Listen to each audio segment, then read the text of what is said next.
پیارے دوستو، یہودی قوم دنیا کی ایک ایسی قوم ہے جو آبادی کے لحاظ سے تو بہت کم ہے، لیکن اس دنیا میں ترقی کے معاملے میں سب سے ٹاپ پر رہتی ہے۔ ساتھ ہی ساتھ آج یہودی سب سے بڑا دشمن کسی کو اپنا سمجھتے ہیں تو وہی مسلمان، اور وہیں پر دنیا بھر کے مسلمان اگر سب سے بڑا دشمن اپنا کسی کو سمجھتے ہیں تو وہی دنیا کی اکلوتی یہودی کنٹری یعنی اسرائیل۔ لیکن پیارے دوستو، کیا آپ نے کبھی سوچا ہے کہ یہودی اور مسلمان آپس میں سب سے بڑے دشمن کیسے بن گئے، اور آخر کیسے ایک چھوٹی سی یہودی کنٹری کروڑوں مسلمانوں کے بیچ میں آباد ہو گئی، جسے آج بھی زیادہ تر مسلم لوگ قبول کرنے سے انکار کرتے ہیں۔ ان کا یہی ماننا ہے کہ اسرائیل نے غیر قانونی طریقے سے فلسطین پر قبضہ کر لیا ہے، اور اسرائیل نام کا اس دنیا میں کوئی دیش ہے ہی نہیں۔ تو چلیے دوستو، آج کی اس ویڈیو میں ہم آپ کو یہودیوں کی پوری ہسٹری بتائیں گے۔ پیارے دوستو، جس دیوار کو آپ اپنی اسکرین پر دیکھ رہے ہیں اسے دیوار گریا کہا جاتا ہے، اور انگلش میں اسے پیسٹن وال کے نام سے بھی جانا جاتا ہے۔ اس دیوار کو یہودی دھرم میں وہ عزت اور اہمیت حاصل ہے جو مسلمانوں میں کعبہ شریف کو حاصل ہے۔ پیارے دوستو، یہ دیوار ہیکل سلیمانی کا بچا ہوا تھوڑا سا حصہ ہے۔ پچھلے 2000 سالوں سے لگاتار سارے یہودی اس دیوار کے پاس آتے ہیں اور اس دیوار پر اپنا سر مار مار کر روتے ہیں۔ یہی وجہ ہے کہ اس دیوار کو دیوار گریا کہا جاتا ہے، کیونکہ گریا کا مطلب بھی رونا ہی ہوتا ہے۔ اب آپ لوگ سوچ رہے ہوں گے کہ آخر ہیکل سلیمانی کیا ہے، اور آخر یہودی اس کے پاس آ کر کیوں روتے ہیں؟ تو یہ تمام چیزیں جاننے کے لیے ہمیں بہت ہسٹری میں بہت ہی پیچھے جانا پڑے گا۔ تو چلیے ہم آپ کو شروع سے بتاتے ہیں کہ ہیکل سلیمانی کوئی عجیب چیز نہیں بلکہ ایک محل کا نام تھا، یعنی اگر ہم کہیں تو ایک عام بلڈنگ کا نام تھا۔ یہ اس دور میں بنائی گئی تھی کہ جب دنیا کے سارے یہودی اپنے اپنے خیموں میں رہا کرتے تھے۔ یعنی اگر یہ کہا جائے کہ ہیکل سلیمانی یہودیوں کی ہسٹری کا سب سے پہلا پکا مکان تھا تو شاید کہنا غلط نہیں ہوگا۔ پیارے دوستو، خیمے بنا کر رہنے والے یہودیوں کو ہیکل سلیمانی بنانے کی ضرورت کیوں پڑی، یہ جاننے سے پہلے ہمارے لیے تابوت سکینہ کے بارے میں جان لینا ضروری ہے۔ اب آپ لوگ سوچ رہے ہوں گے کہ تابوت سکینہ کیا ہے؟ پیارے دوستو، تابوت سکینہ ایک صندوق کا نام ہے۔ لکڑی کا یہ صندوق حضرت آدم علیہ السلام کو اللہ کی طرف سے ملا تھا، اور پھر یہ ایک ایک کر کے ہر نبی کے پاس ٹرانسفر ہوتا رہا۔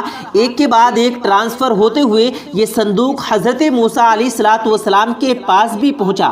اس صندوق کے اندر حضرت آدم علیہ السلام سے لے کر حضرت موسیٰ علیہ السلام تک جتنے بھی نبی ہوئے ہیں ان میں سے بہت سارے نبیوں کی یادیں موجود تھی۔ قصص الانبیاء میں لکھا ہے کہ اس صندوق میں حضرت موسیٰ علیہ السلام کا عصا مبارک بھی موجود تھا، اور ساتھ ہی ساتھ اس صندوق میں حضرت موسیٰ علیہ السلام پر نازل ہونے والی کتاب یعنی توریت کی اوریجنل کاپی بھی موجود تھی، وہی کاپی جو اللہ کی طرف سے حضرت موسیٰ علیہ السلام کو دی گئی تھی۔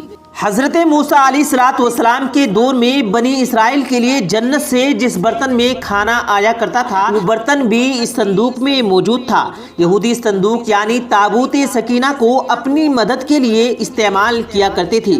جب بھی ان کو کوئی پریشانی ہوتی تو اس صندوق کی مدد سے اللہ تعالیٰ سے مدد مانگا کرتے تھے، اور ان کی دعا بڑی جلد ہی قبول ہو جایا کرتی تھی۔ یہودیوں کی جب بھی کسی سے جنگ ہوتی تو اس تابوت سکینہ کو اپنے ساتھ لے جایا کرتے تھے، اور جنگ شروع ہوتی تو اسے فوج کے آگے رکھا کرتے تھے۔ اس کی برکت سے اللہ تعالیٰ ان کو تمام جنگوں میں بھی جیت نصیب کیا کرتا تھا۔ یہودی تابوت سکینہ کو الگ ایک خیمے میں رکھا کرتے تھے۔ جس خیمے میں وہ صندوق رکھا ہوا ہوتا تھا اسی خیمے کی طرف منہ کر کے سارے یہودی اللہ کی عبادت کیا کرتے تھے۔ حضرت موسیٰ علیہ السلام کے بعد یہ صندوق ٹرانسفر ہوتا ہوا حضرت داؤد علیہ السلام کے پاس پہنچا، جنہیں عیسائی اور یہودی دھرم کے ماننے والے لوگ داؤد نہیں بلکہ ٹیبیت کے نام سے جانتے ہیں۔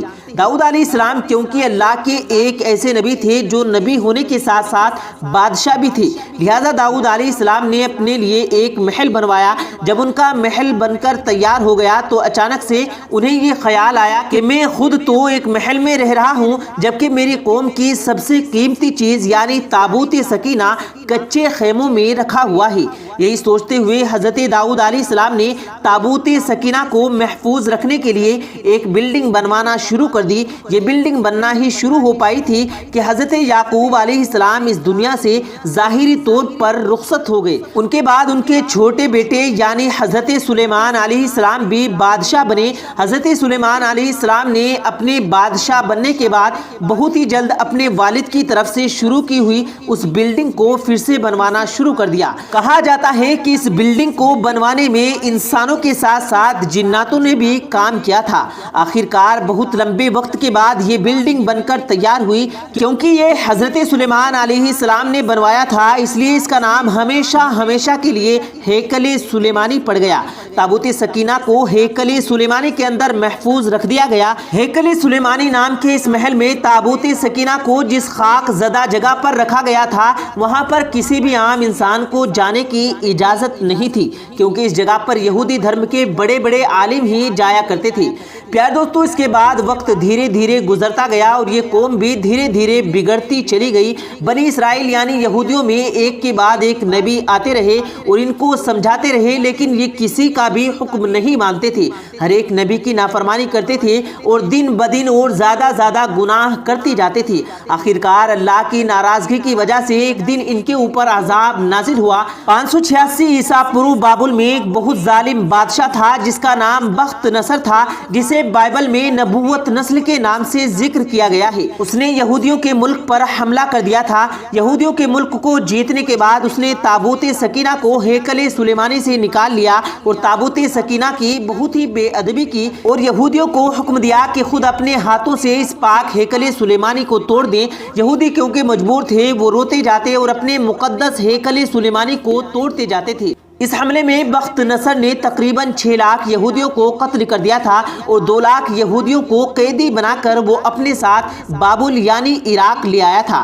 بخت نصر نے اپنے شہر بابل سے باہر ایک بستی آباد کی جس کا نام تل ابیب رکھا گیا اور اس بستی میں ان سارے یہودیوں کو آباد کیا جسے وہ قید کر کے بابل لے آیا تھا۔ پیارے دوستو، اس حادثے کے بعد پتہ ہی نہیں چلا کہ وہ آخر وہ تابوت سکینہ کہاں گیا، لیکن کیونکہ بخت نصر نے تابوت سکینہ کی بہت ہی زیادہ بے ادبی کی تھی اس لیے اس پر بھی اللہ کا عذاب نازل ہوا۔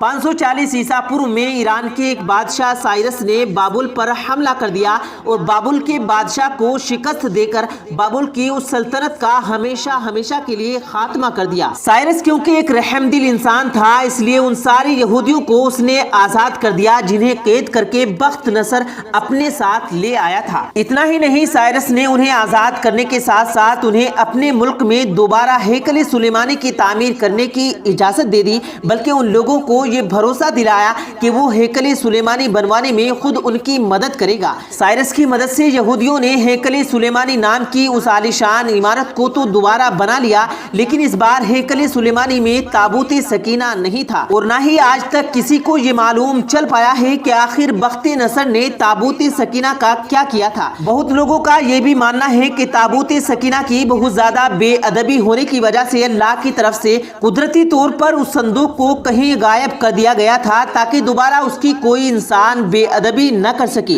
پیارے دوستو، عیسیٰ علیہ السلام کے اس دنیا سے اٹھائے جانے کے ٹھیک 70 سال بعد یہودیوں پر دوبارہ اللہ کا عذاب نازل ہوا۔ اس بار روم کے ایک بادشاہ جس کا نام ٹائٹس تھا اس نے یہودیوں کے ملک پر حملہ کر دیا۔